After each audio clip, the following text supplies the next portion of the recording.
Žaidimas simetrija yra skirtas susipažinti su simetrijos savoka bei lavinti geometrinį erdvinį suvokimą. Taigi, pirmasis etapas, jame galioja žalia simetrijos linija, horizontali simetrijos linija, štai čia. Tai pirmiausia, reikia sudėti vienoje simetrijos pusėje esantį piešinį, o tada atkartoti jam simetrišką. Pavyzdžiui.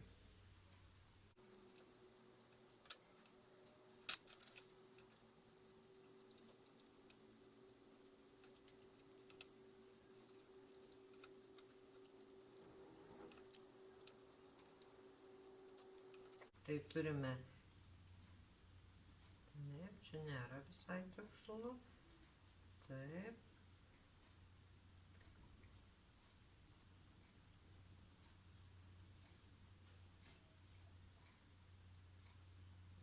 Štai. Dabar viskas taip, dabar reikia atkartoti simetriškai. Tai šitos figūros simetriška figūra stovės štai čia. Šios štai čia, šitos štai čia, trikampėlių bus čia.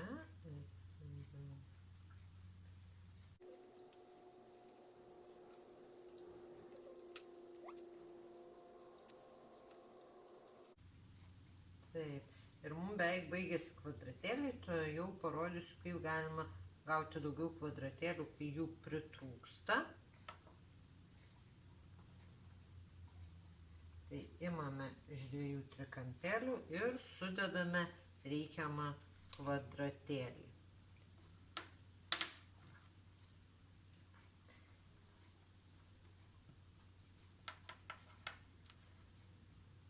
Taip, ir dar du varyti.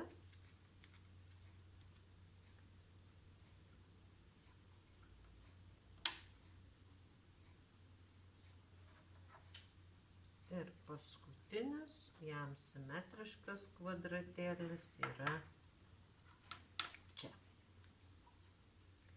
Štai, tai sudėliojame figūrą ir jai simetrišką atvaizdą.